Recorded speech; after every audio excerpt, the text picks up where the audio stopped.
महाराज जी, आपने एक बार बतलाया था कि विशेष लक्ष्य की प्राप्ति के लिए विशेष साधना करनी पड़ती है। जिस तरह से श्री जी की प्राप्ति के लिए उनका नाम जप, अष्टयाम सेवा, वाणी जी आदि की आवश्यकता होती है, उसी तरह भगवान शिव की भक्ति और कृपा की किस तरह की साधना करनी पड़ती है महाराज जी?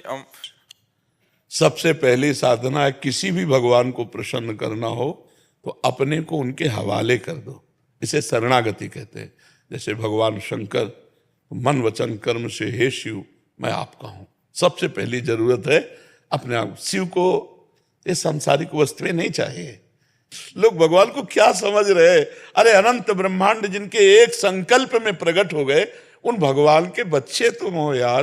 तुम्हारे पास जो कुछ है सब उनका दिया हुआ है, तो उनको क्या दोगे? तो फिर हम भगवान की सेवा कैसे करें? सब कुछ उनका दिया हुआ। जैसे एक पिता अपने 4 पुत्रों को सेव लाया और एक एक दे दिया। अब उनमें से एक बालक दौड़ के आया और अपने पिता के मुख में पवाने लगा। पिता ही लाया है, बालक को पाने के लिए दिया है, लेकिन उसने पहले नहीं पाया। अपने पिता क्या करेगा? गोद में उठा लेगा और दुलार करके उससे सेव लेगा और अपने हाथ से उसको पाएगा। यही तो मेरे भगवान करते हैं। जब कोई भक्त भोग लगाता है तो थाल वापस आती है, लेकिन वो बहुत बड़ी सेवा बन गई। तो दियम वस्तु गोविंदम तुभ्यमेव समर्पये। आपकी दी हुई वस्तु आपको समर्पित है। तो सबसे पहले भगवान को प्रसन्न करने के लिए अपना सब कुछ दे, लेकिन धोखेबाजी से नहीं। जैसे आरती में गाया जाता है ना, तन मन धन सब प्रभु आपका। क्या इस पे खरे उतरते हैं हम लोग? बेईमानी है। हम क्या मानते हैं सब कुछ भगवान का है? अगर मानते हैं तो चाहे वो रख ले हमारे पास तो जय जय, और सब ले जाएं तो जय जय। हमें बुरा नहीं लगेगा, क्योंकि हमारी वस्तु तुम्हारे पास धरोहर के रूप में रखी, हम ले लेते थे, तुम्हें क्यों बुरा लगेगा? लेकिन नहीं, हमें बुरा लगता है।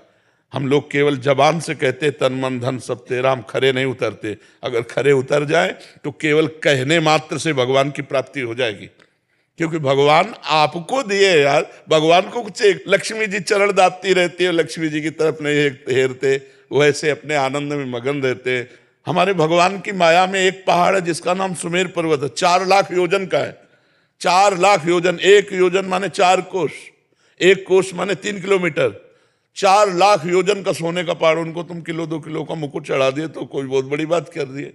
जिनके एक संकल्प से अनंत ब्रह्मांड सृजित हुए, उनके हम हो जाएं, यही सबसे बड़ी आराधना। और भगवान शिव तो यार बहुत मस्त भगवान है। धतूरे का फल, अकौड़े का फूल, एक चुल्लू जल, हर हर महादेव, इतने में राजी हो गए। अरे लेकिन सच्ची साधना का स्वरूप है तन मन प्राण भगवान को समर्पित कर देना। समझ पा रहे आप? गुरुदेव, आपने भगवान शिव के भी दर्शन किए, तो आपने कैसी साधना की थी उनको प्राप्त करने की? क्या उनके दर्शन थे? यही साधना की थी। घाटों में पड़े रहते थे, तन मन प्राण समर्पित करके, एक भी श्वास व्यर्थ नहीं जाने देते थे। आज भी हमारे पास 1 रुपया नहीं, न जीवन में कभी लिया है, न जीवन में रखा है और न जीवन में रखेंगे। कभी ऐसे किसी से नहीं।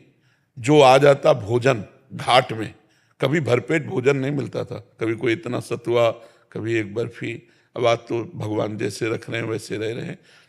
ऐसा जीवन नहीं था। 1 वस्त्र केवल और 1 ही लगन कि मैं भगवत साक्षात। अब बचपन से निकले थे, 13 वर्ष की अवस्था, कोई दुख से थोड़े निकले थे कि किसी विपत्ति या दुख या संकट से हम बाबा जी बन गए हो। खूब ज्ञान पूर्वक निकले थे कि मेरा लक्ष्य क्या है। तो उसी लक्ष्य की प्राप्ति के लिए तड़पन रहती है।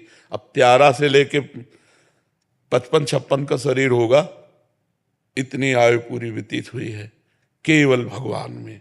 एक भी दोस्त हमारा संसार में नहीं, तो दुश्मन कहां से हो जाएगा? जब दोस्त नहीं, दुश्मन कैसे? सब भगवत स्वरूप है। सबको हम प्यार करते हैं, लेकिन हम किसी से दोस्ती नहीं रखते। ममता नहीं, आसक्ति नहीं, दोस्ती नहीं, शत्रुता नहीं, सब में भगवत भाव रखते हैं। तो यही भाव वहाँ काशी के घाटों में, बस भिक्षुक रूप में जो हमें उदर पोषण के लिए कभी सतुआ मिल जाता, कभी बर्फी के 2 टुकड़े मिल जाते। रात दिन लगन थी मुझे भगवान की प्राप्ति करनी। तो जो हम चाह करते हैं भगवान उसकी पूर्ति कर देते हैं। अब उन्होंने कृपा करके वृंदावन भेज दिया, प्रिया प्रीतम की उपासना में भेज दिया, और ये समाज को सेवा दिलानी थी, इसलिए उन्होंने ऐसा संयोग करा दिया। तो उन्हीं का सारा खेल है। भगवान शिव की ही कृपा से हमें जो कुछ प्राप्त है वो उन्हीं की कृपा से प्राप्त है। पर हमारा शिव जी के सिवा कोई था नहीं।